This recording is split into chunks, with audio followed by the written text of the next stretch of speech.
नमस्कार साथियों। आप सभी का एबीबी लर्निंग हब के ऑनलाइन प्लेटफॉर्म पर हार्दिक स्वागत है। अपने एलडीसी एग्जाम के लिए सामान्य विज्ञान की क्लासें स्टार्ट हैं और उसके अंदर अपने कर रहे हैं लाइट यानी प्रकाश वाला चैप्टर। वो तो हमने पिछली क्लास में जो टॉपिक किया था वो दर्पण से संबंधित कुछ परिभाषाओं के बारे में हमने पढ़ लिया था। आज अपने करेंगे चिन्ह परिपाटी कि दर्पण में और लेंस में किस प्रकार से चिन्ह चेंज होते हैं, तो उसको बोला जाता है चिन्ह परिपाटी। मैं आपको इसमें दोनों साथ में करवाऊंगा, लेंस के लिए भी और दर्पण के लिए भी। तो सबसे पहले अपने बात करेंगे एक नंबर। चलो पहले इसका बेसिक देख लेते हैं। एक होता है प्रतिबिंब की दूरी। प्रतिबिंब की दूरी, प्रतिबिंब की दूरी को लिखा जाता है v के द्वारा। इनके आपको सिंबल है, जो प्रतीक है वो आपको अच्छे तरीके से याद होने चाहिए।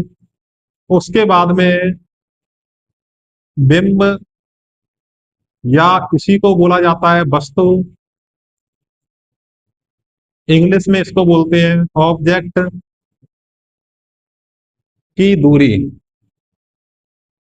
की दूरी और वो होता है यू। उसको अपने यू के द्वारा रिप्रेजेंट करते हैं। इसके बाद में आएगा फोकस दूरी। फोकस दूरी उसे अपने लिखते हैं एफ के द्वारा, रिप्रेजेंट करते हैं वक्रता त्रिज्या। वक्रता त्रिज्या को कैपिटल आर के द्वारा लिखा जाता है। तो आपको ये चीजें विशेष रूप से याद होनी चाहिए कि प्रतिबिंब की दूरी होगी तो उसे वी के द्वारा लिखेंगे। बिंब या वस्तु की दूरी होगी तो वो अपने यू के द्वारा लिखेंगे। फोकस दूरी होगी तो उसे एफ के द्वारा। वक्रता त्रिज्या होगी तो उसे कैपिटल आर के द्वारा। और इसके बाद में वक्रता केंद्र होगा तो वक्रता केंद्र को अपने विशेष रूप से सी के द्वारा रिप्रेजेंट करते हैं। अब देखो, अगर आपको इनके प्रतीक या सिंबल याद हैं तो इनको हम आसानी से इनकी दूरियां ज्ञात कर सकते हैं, इनके चिन्ह को परिवर्तित कर सकते हैं। सबसे पहले बात रहेगी किसकी? अवतल दर्पण। अवतल दर्पण आ जाए या इसी के साथ में आपको मिल जाए लेंस, तो दोनों के लिए अपने क्या रखेंगे? सेम रखेंगे। तो इसके अंदर जो पहला पॉइंट होगा कि दूरी हमेशा कहां से नापी जाती है, तो इसमें हम कहेंगे कि दूरी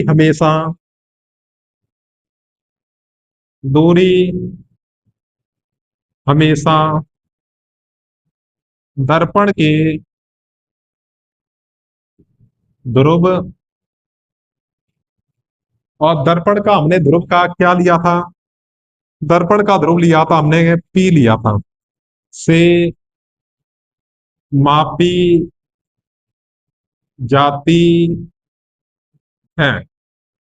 कि दूरी हमेशा दर्पण के ध्रुव पी से मापी जाती है। ठीक है। तो इसके भी हम क्या पढ़ेंगे, पहले बेसिक पॉइंट पढ़ लेते हैं। सेकंड नंबर पे बात आती है कि बाईं ओर मापी गई दूरियां और दाईं ओर मापी गई दूरियां कैसी होती हैं। कि जो बाईं ओर मापी गई दूरियां क्या होती है? हमेशा धनात्मक होती हैं। बाईं ओर मापी गई दूरियां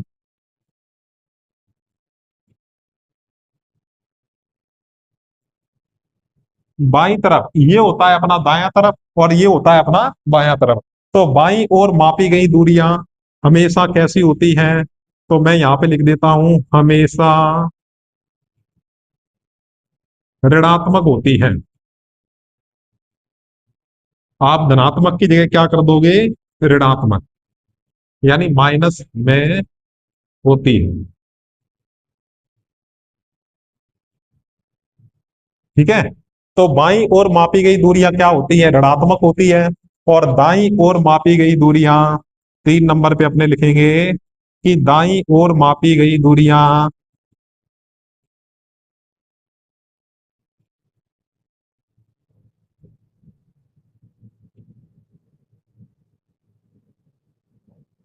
दूरियां धनात्मक होती हैं। थोड़ा सा हम इसको शॉर्ट में लेके चलेंगे, धनात्मक यानी पॉजिटिव होती है।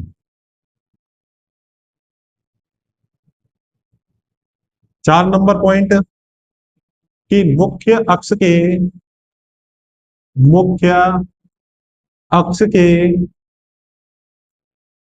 ऊपर मापी गई दूरियां ऊपर मापी गई दूरियां धनात्मक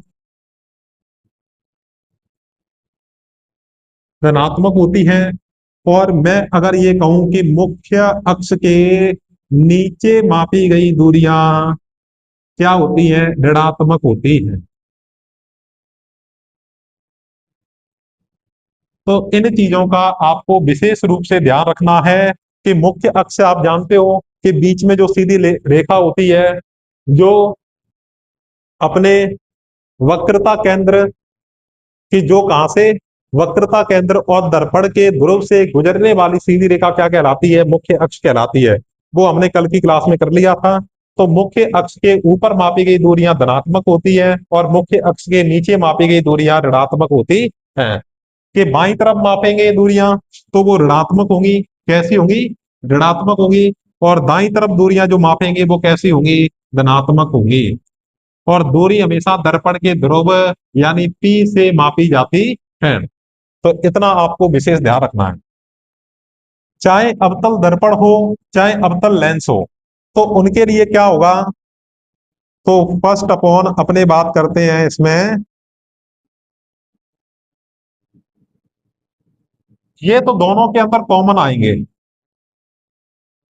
अवतल दर्पण या अवतल लेंस हो तो उसके लिए अपने 1 बाई 1 इसमें बात करते हैं कि बिंब या वस्तु जिसको यू के द्वारा लिखा जाता है कि दूरी, बिंब हमेशा ही चाहे वो उत्तल लेंस हो या अवतल लेंस हो, तो बिंब हमेशा ही कहां पर होगा, बाईं तरफ होगा। तो बिंब की दूरी हमेशा क्या होगी, जैसे बिंब की दूरी को लिखते किससे हैं, यू के द्वारा। और इसकी दूरी कैसी होगी, हमेशा ऋणात्मक, क्योंकि बाईं तरफ है तो कैसी होगी, ऋणात्मक। 2 नंबर हम बात करें, प्रतिबिंब प्रतिबिंब को ही इमेज बोला जाता है की दूरी, यानी वी। और वी का मान कि अवतल दर्पण के अंदर या अवतल लेंस के अंदर जो प्रतिबिंब होता है वी होता है वो भी बाईं तरफ होगा, तो इसकी भी दूरी कैसी होगी, ऋणात्मक होगी। 3 नंबर, फोकस दूरी।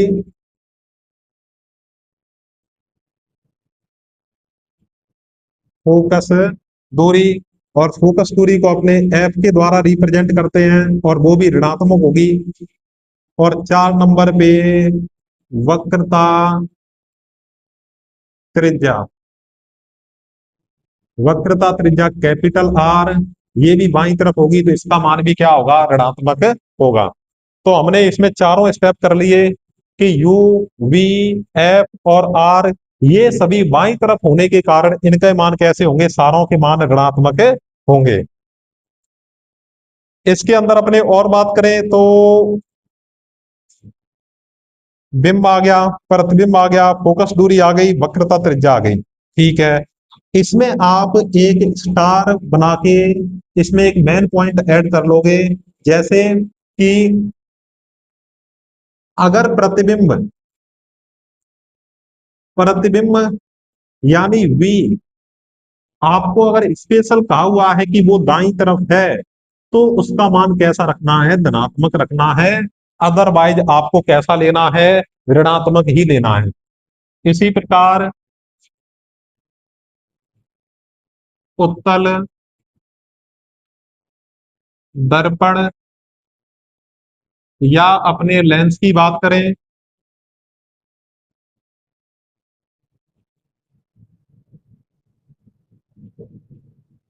बिंब की दूरी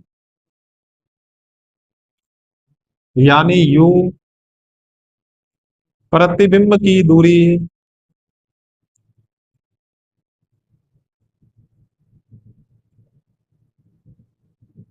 यानी वी, फोकस दूरी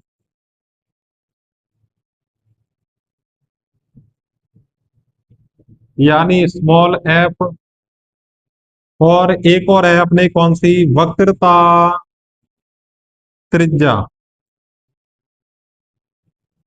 वक्रता त्रिज्या यानी आर।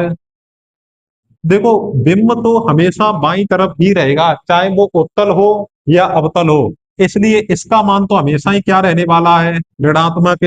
प्रतिबिंब अब कहाँ पे होगा, सर दाईं तरफ होगा, तो इसका मान धनात्मक, इसका मान भी धनात्मक, और इसका मान भी कैसा होगा, धनात्मक होगा। तो ये फोकस दूरी, वक्रता त्रिज्या, इन सभी के मान भी क्या होंगे, धनात्मक होंगे।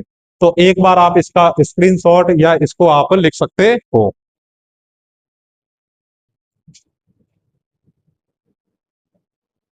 इसके बाद में अपने करने वाले हैं कि अपने चिन्ह परिपाटी के अंदर हमने इसे विस्तार से देख लिया। अब क्या है कि अवतल दर्पण के द्वारा प्रतिबिंब का बनना, कि अवतल दर्पण के द्वारा प्रतिबिंब है वो किस प्रकार से बनते हैं, वो अपने लिखेंगे। तो अपनी नेक्स्ट हेडिंग होगी अवतल दर्पण द्वारा प्रतिबिंब का बनना। देखो, वहां पे आपको चित्र बना के नहीं दिखाने, ठीक है, वो आपसे सिर्फ ये पूछ सकता है कि जब वस्तु यहाँ पे होती है तब उसका प्रतिबिंब कहाँ पे बनता है, कैसा बनता है।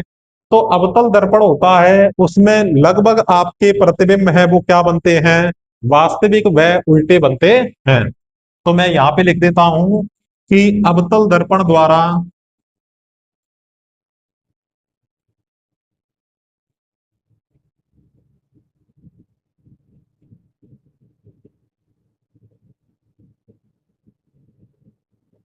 प्रतिबिंब का बनना।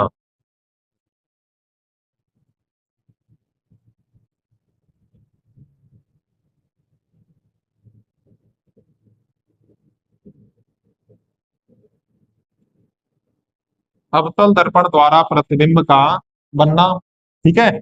इसके अंदर आप क्या करोगे कि जैसे आपको मेन मेन चीजें याद होनी चाहिए कि सर बिंब की दूरी को किसके द्वारा लिखा जाता है, आप कहोगे यू।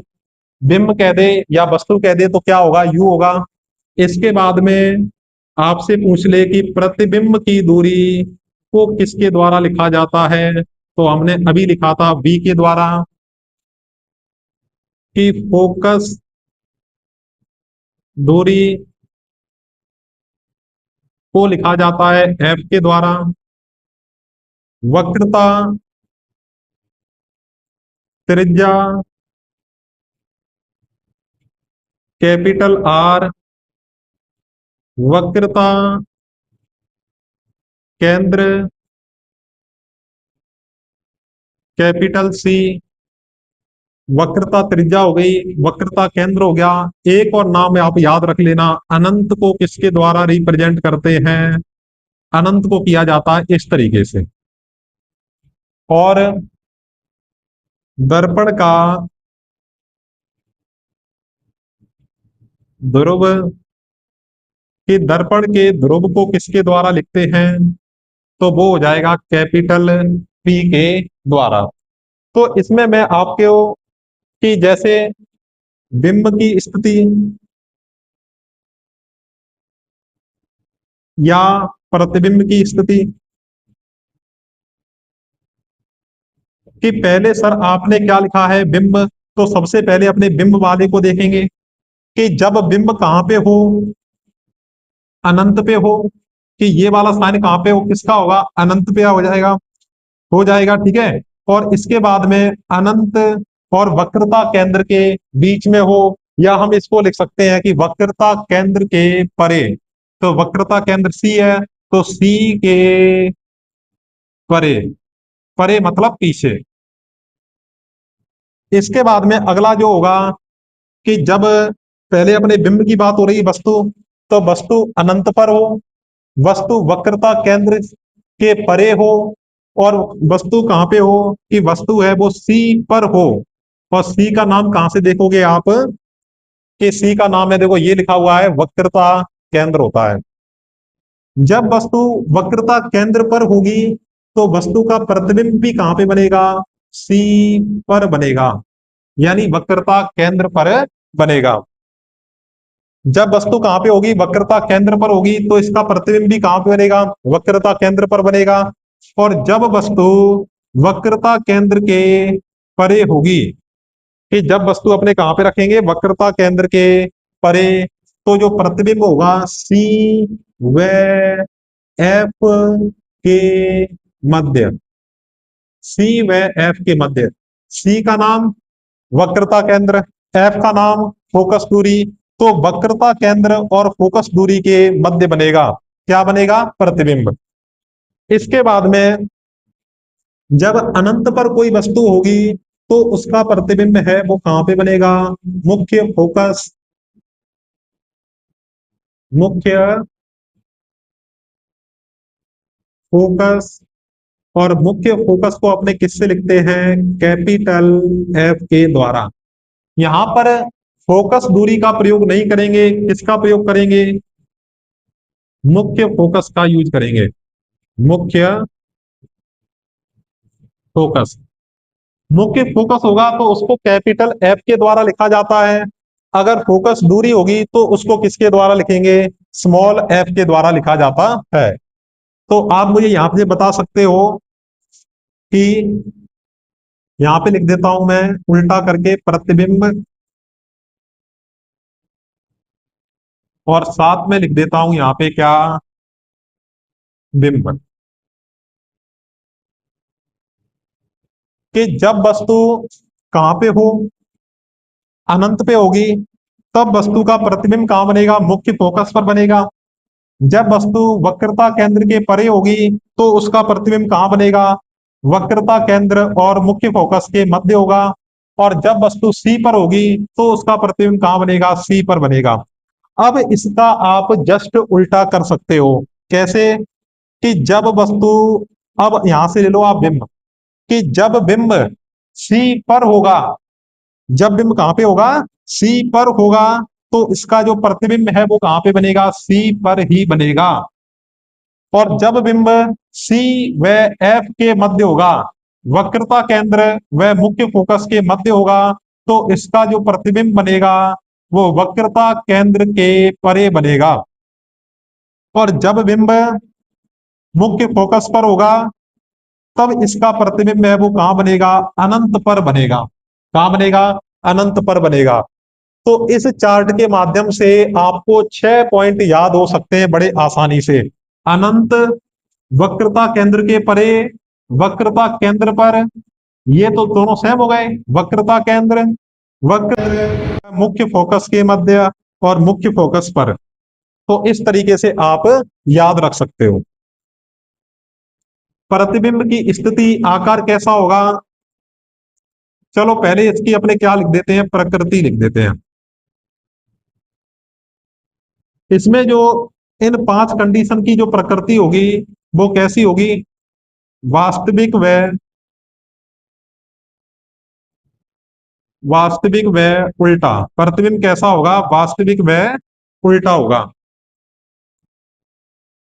तो सबसे पहले 1 नंबर हमने ये देखा, 2 नंबर कंडीशन हमारी ये है, 3 नंबर ये, 4 नंबर इसको लिखने की जरूरत नहीं, तो 4 नंबर कंडीशन अपनी ये आ जाएगी, और 5 नंबर कंडीशन ये आ जाएगी। तो 5 कंडीशन ये हो गए। अब क्या है कि जब वस्तु, अब इसकी एक अपने नई कंडीशन देख लेते हैं, जब वस्तु इधर बिंब और इधर प्रतिबिंब, कि जब वस्तु कहां पे हो, हमारी वस्तु कहां तक आ चुकी थी, मुख्य फोकस तक, तो हम कह देंगे जब वस्तु एफ व पी के मध्य हो, कि सर एफ और पी का नाम क्या होता है, हमें तो पता ही नहीं। तो एफ का नाम बोलोगे आप मुख्य फोकस, और पी का नाम बोलोगे क्या, दर्पण का ध्रुव।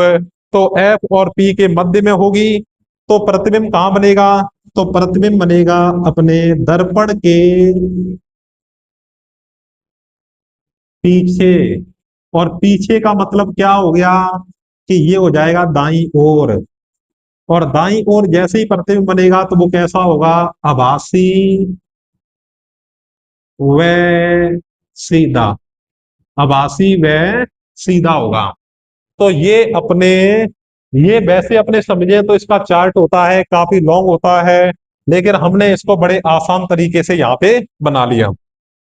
तो 5 कंडीशन तो हमने ये पढ़ ली, अनंत, सी के परे, सी पर, सी व एफ के मध्य, और एफ पर। और इसकी जो 6 नंबर कंडीशन है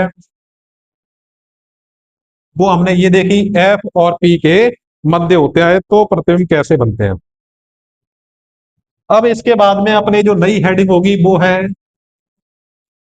अवतल दर्पण के उपयोग। अवतल दर्पण के उपयोग, यहां से भी प्रश्न बनता है। किसी भी प्रतिबिंब को बड़ा करके देखने के लिए अपने अवतल दर्पण का प्रयोग करते हैं। तो सबसे पहले कौन सा आएगा, वाहनों की हेडलाइट में। आपने देखा होगा वाहनों की जो हेडलाइट होती है, रोशनी तो बेटा यहां से निकलती है, और उसके बाद में आगे जाके वो क्या हो जाती है, फैल जाती है। तो ये बड़ा प्रतिबिंब देखने के लिए दंत चिकित्सक, जो दांतों के डॉक्टर होते हैं, वो दांतों का बड़ा प्रतिबिंब देखने के लिए अवतल दर्पण का प्रयोग करते हैं। इसके बाद में टॉर्च में, सर्च लाइट में, torch comma search light comma अपने सेविंग क्रीम में, और परमाणु भट्टी में मंदक के रूप में। परमाणु भट्टी में मंदक के रूप में।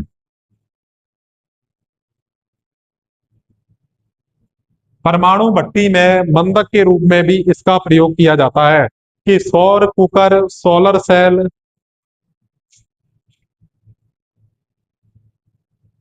सौर cooker, solar cell, solar plate वगैरह भी होती है, वहां पर भी अपने अवतल दर्पण का प्रयोग करते हैं। सौर भट्टियों में, तो इसी में अपने लिख देते हैं सौर भट्टियों में। और इसके बाद में टेलीस्कोप के अंदर भी इसका प्रयोग किया जाता है। तो ये हमने किसके प्रयोग देखे, अवतल दर्पण के उपयोग क्या होते हैं वो हो गए। इसके बाद में जो अगला है कि उत्तल दर्पण द्वारा प्रतिबिंब का बनना। इसमें दो ही कंडीशन होंगी, कि उत्तल दर्पण द्वारा प्रतिबिंब का बनना, प्रतिबिंब का बनना, कि उत्तल दर्पण है वो किस प्रकार से प्रतिबिंब बनाता है, ठीक है, उसके बारे में अपने पढ़ेंगे। तो इसमें मुख्य रूप से दो कंडीशन पढ़ी जाती हैं, कि जब बिंब कहां पे हो, अनंत पर हो, तब मुख्य फोकस पर बनेगा। और जब बिंब कहां पे हो, कि अनंत और दर्पण के ध्रुव पी के मध्य होगा, तो प्रतिबिंब कहां बनेगा। तो पहली मैं यहां पे लिख देता हूं बिंब। बिंब का मतलब आपको पता भी है, वस्तु होता है। और प्रतिबिंब का मतलब उसकी इमेज है वो कहां पे बनती है। तो इसमें जो फर्स्ट कंडीशन अप होगी, वस्तु कहां पे होगी, अनंत पर। अनंत पर, और अनंत का साइन कैसे बनाएंगे अपने, इस तरीके से। और दूसरा कौन सा होगा, अनंत व पी के मध्य। तो इसमें जो प्रतिबिंब बनेगा, मुख्य फोकस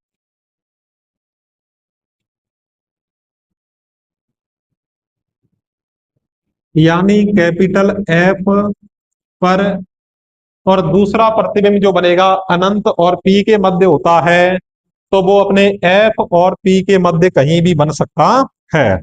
तो एफ व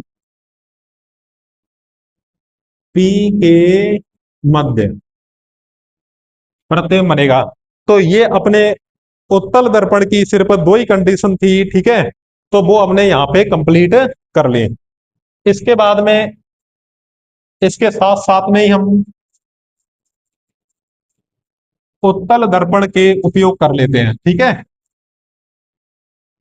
पहले अवतल द्वारा प्रतिबिंब बनना, फिर उसके उपयोग, फिर उत्तल दर्पण द्वारा प्रतिबिंब का बनना, और फिर हमने उसके उपयोग देख लिए।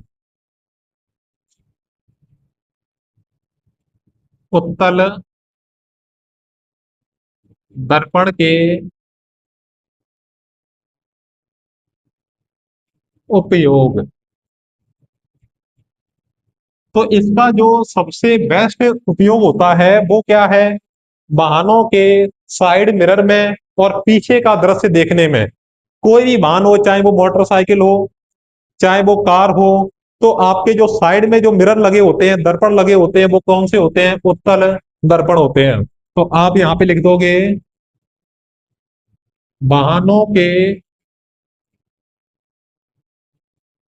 पार्श्व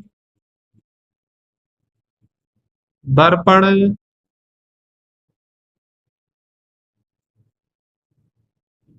के रूप में, या इसी में आप लिख सकते हो, या पक्ष दृश्य देखने में, क्योंकि इसमें छोटा प्रतिबिंब बनता है और इसमें काफी बड़े पार्ट को कवर किया जा सकता है। पश्य दर्पण के रूप में। दूसरा आप क्या लिखोगे, एटीएम के अंदर भी, एटीएम के अंदर भी इसका प्रयोग करते हैं, एटीएम और स्ट्रीट लाइट के रूप में। एटीएम व सड़कों पर लगी होती है ना लाइट है वो, तो वो होती है स्ट्रीट लाइट, लाइट में प्रयोग। आप अपने हिसाब से और शॉर्ट में लिख सकते हो, वैसे मैंने इसको शॉर्ट में करवाने की पूरी पूरी कोशिश की है। तो एक बार आप इसका वीडियो को रोककर लिख सकते हो, या इसका स्क्रीनशॉट। तो अपने उत्तल दर्पण के भी हमने उपयोग देख लिए।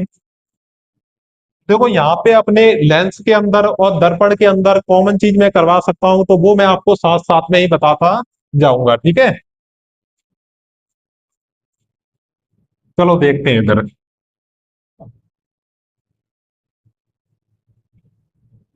कि दर्पण का सूत्र, और इधर आप लिख सकते हो लेंस का सूत्र। देखो लेंस वाला मैं यहीं पे करवा देता हूं, ठीक है, वहां पे हमें पढ़ने की जरूरत नहीं होगी। लेंस का सूत्र, देखो इसके अंदर जो आपको मेन मेन चीजें पता है, वो क्या पता है आपको, कि बिंब की दूरी क्या होती है,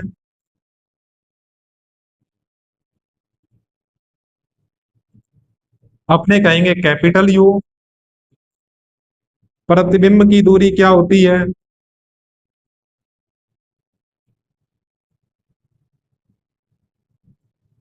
आप कहोगे कैपिटल बी। मुख्य, चलो इसमें लिखते हैं अपने फोकस दूरी, इसमें मुख्य फोकस काम में नहीं लेंगे, कि जब भी मुख्य फोकस आएगा तो उसे कैपिटल एफ से लिखेंगे, और फोकस दूरी आएगी तो उसे स्मॉल एफ के द्वारा लिखा जाता है। ये, तो इनमें मुख्य रूप से अपने ये तीन चीजें अप्लाई होंगी। तो देखो क्या होगा, कि एफ एक बट्टे एफ बराबर में 1/v प्लस 1/u।